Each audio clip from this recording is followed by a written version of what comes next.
Welcome to our first ever Fanconi Anemia virtual benefit concert.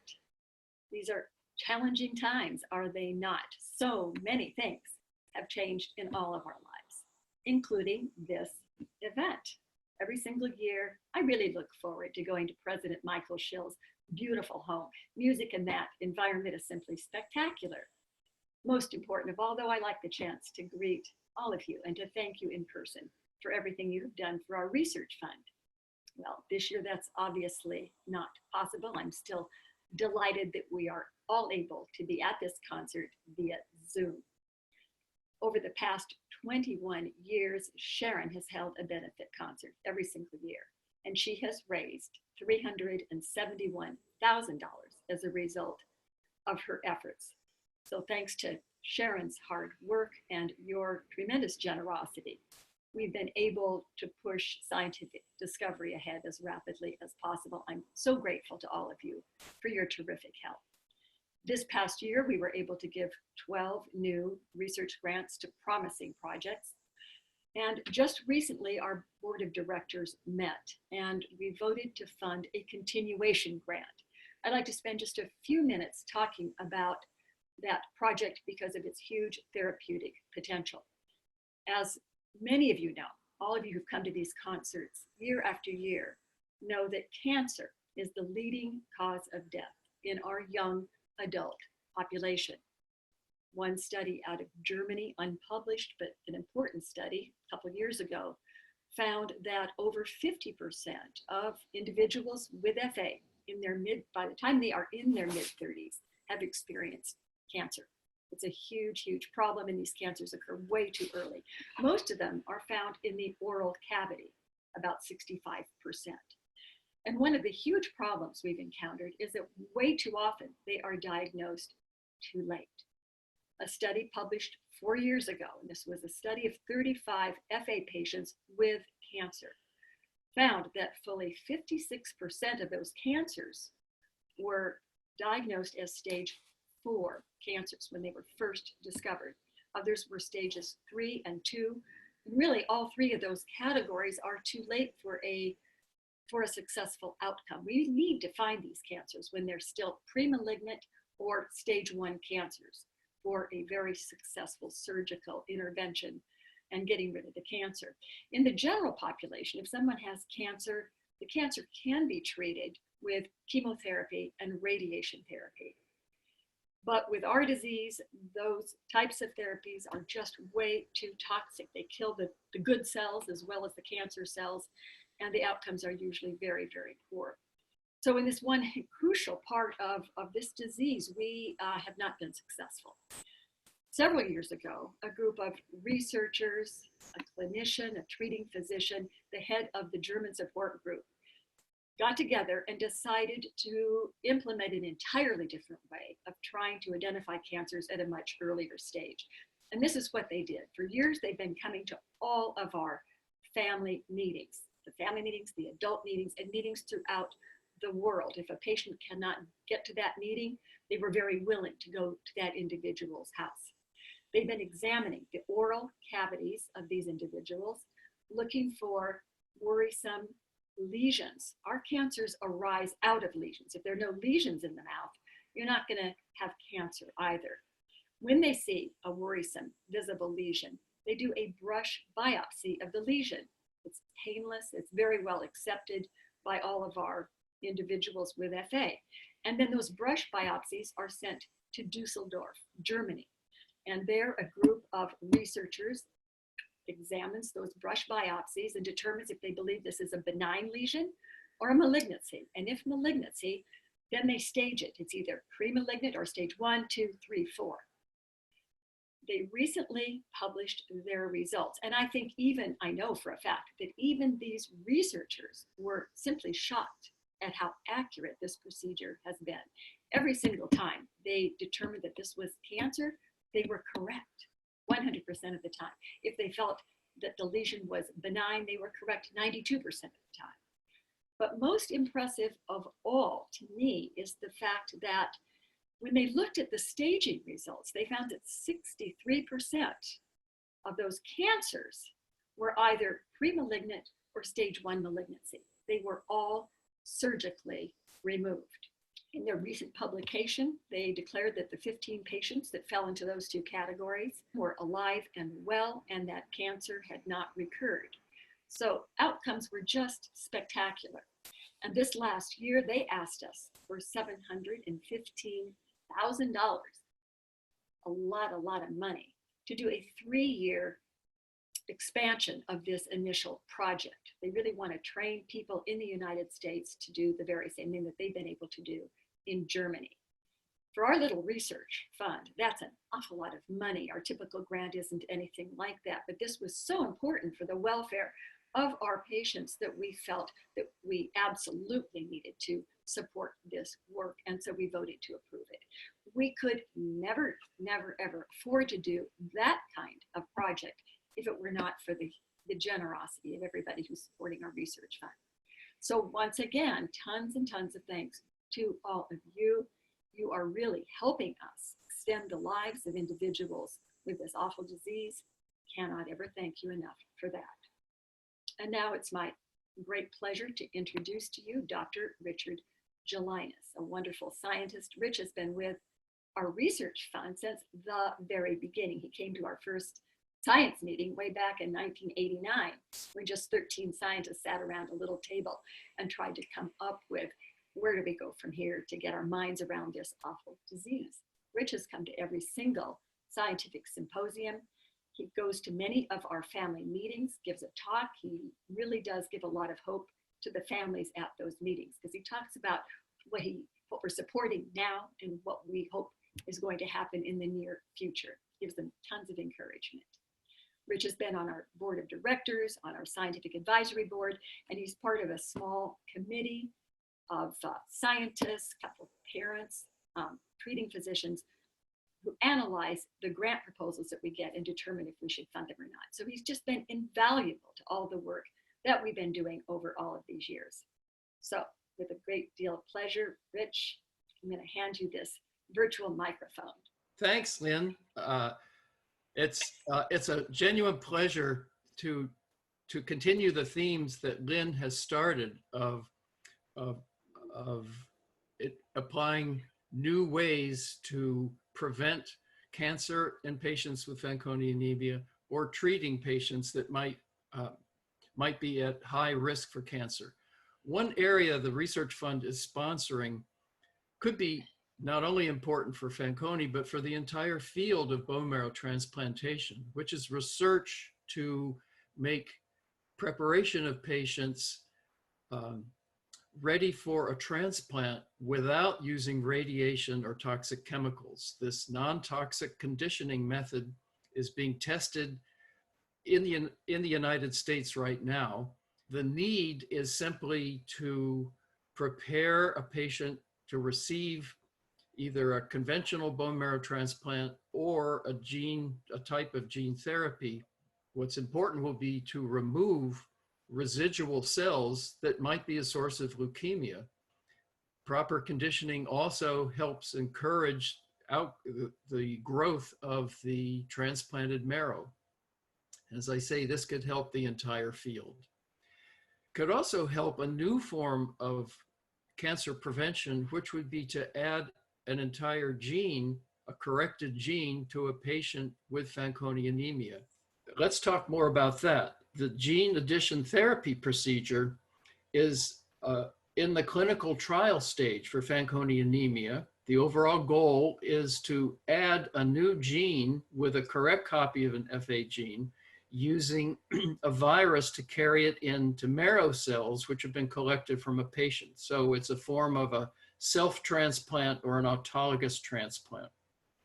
This self-transplant is being tested at 2 sites, one in Spain, one in California, and it's proving to be successful, at least for a small number of patients. But it's probably not the final cure that we're looking for.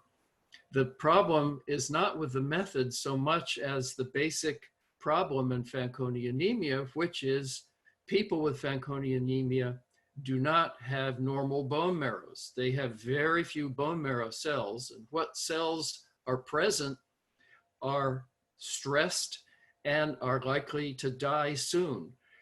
So to overcome that, the Research Fund has been sponsoring research in the world's most advanced methods for correcting the actual mutation in an FA gene by gene editing.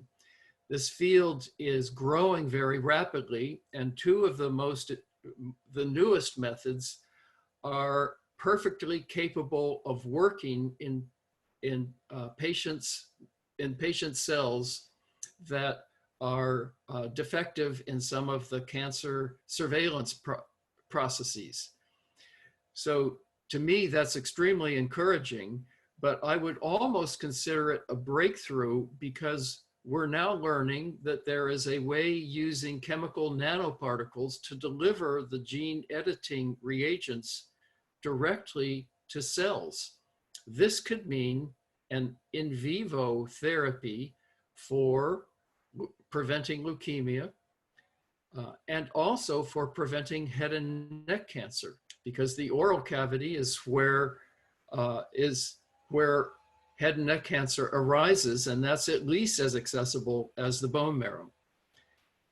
The nanoparticle delivery sounds a little bit sinister, except for the fact that it's already been tested. It's been shown to be safe for other treatments. And indeed, it's the basis for an anti-COVID-19 vaccine. So our fingers are crossed that we can adapt these new ideas and new procedures to Fanconi anemia. And it is, for the first time in a long time, I really do feel optimistic that the research we're sponsoring now will make a genuine difference in improving the health and the health of patient lives. So thank you all very much. Any questions? Well, Rich, I've got one. You talked about using nanoparticles to change the epithelial cells in the oral cavity. How difficult is it to do that? It's one thing to do gene therapy with bone marrow early cells. You take the cells out, you correct them in the laboratory, you give those corrected cells back to the patient. With the oral cavity, you're not going to be taking out stem cells of the epithelial.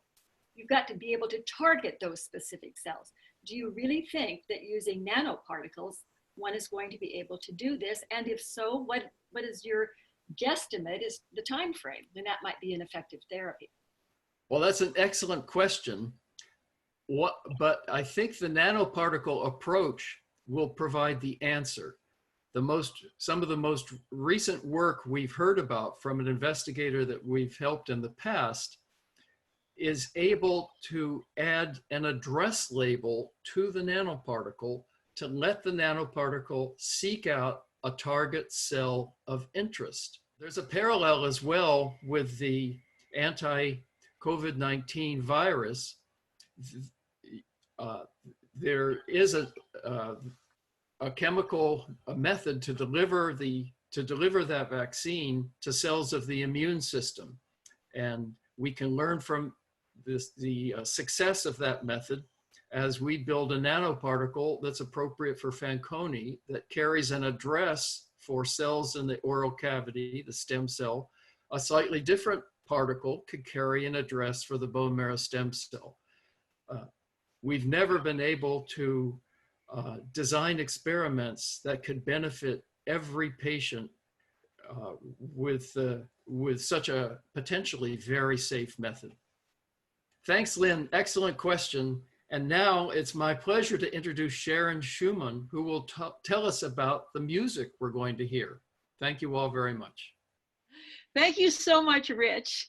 And thank you, Lynn, for your intelligent question. You can always be counted upon to ask something important. And Rich can always be counted upon to tell us something we didn't know and can feel hopeful about for the future. Well, I'm here kind of as a master of ceremonies for the music. I would usually be here to play my violin. And in fact, I was planning to be here with Grace Choi, the pianist you're about to see, because we were going to play that Mozart sonata. Well, obviously, COVID-19, we couldn't rehearse, we couldn't record. Grace offered herself and her wonderful husband to play instead a duo for piano and clarinet. Her husband, Won Kim, is professor of clarinet at the University of Oregon and a world-class clarinetist. So they are going to play a piece that they will introduce, and we have to thank them for donating their services to help us have a wonderful event. Hi, my name is Won-ga Kim. I am a clarinetist and professor at the University of Oregon School of Music and Dance. Hi, my name is Eunhae Grace Choi. I'm a pianist of chamber music Amici. We are a husband-wife duo, and we are currently quarantined at home. But we're still thrilled to be able to play for you from our own living room. We will be playing a piece called Gangtilen for clarinet and piano by French composer named Louis Cahuzac. Cahuzac was a prominent clarinetist and composer during his time, late 19th century into 20th century. He was also a teacher at Paris Conservatory. And this piece is one of our favorite. We think it really showcases the elegance and gracefulness of the clarinet and piano. We hope this beautiful music will lift up your spirit and provide you with healing and hope during this difficult time. Thank you again, and hope you enjoy.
Well, isn't it fantastic to hear such beautiful music effortlessly played by wonderful virtuosi? These are the friends that have been helping me give these concerts for 21 years. Oh, I've calculated over 50 people have donated their services, never being paid a dime to play these concerts. So thank you so much, Grace and Kim, for that wonderful music. And thank all of you for tuning in to hear these updates from Lynn and from Richard, and to enjoy this music, and hopefully to sip your own glass of wine and eat your own snack. Your help supporting the Research Fund has been absolutely invaluable. And we hope to see you next year in person when Grace and I actually play that Mozart sonata. Well, I would like to hand over this bouquet of flowers to our wonderful musicians. There you go. Thank you so much for doing this for us today. That was just beautiful. And to all of you who've taken the time to come and watch this concert, thank you so much. And I so look forward to seeing you next year in President Michael Schill's home for another one of Sharon Schuman's benefit concerts. Thanks over and over.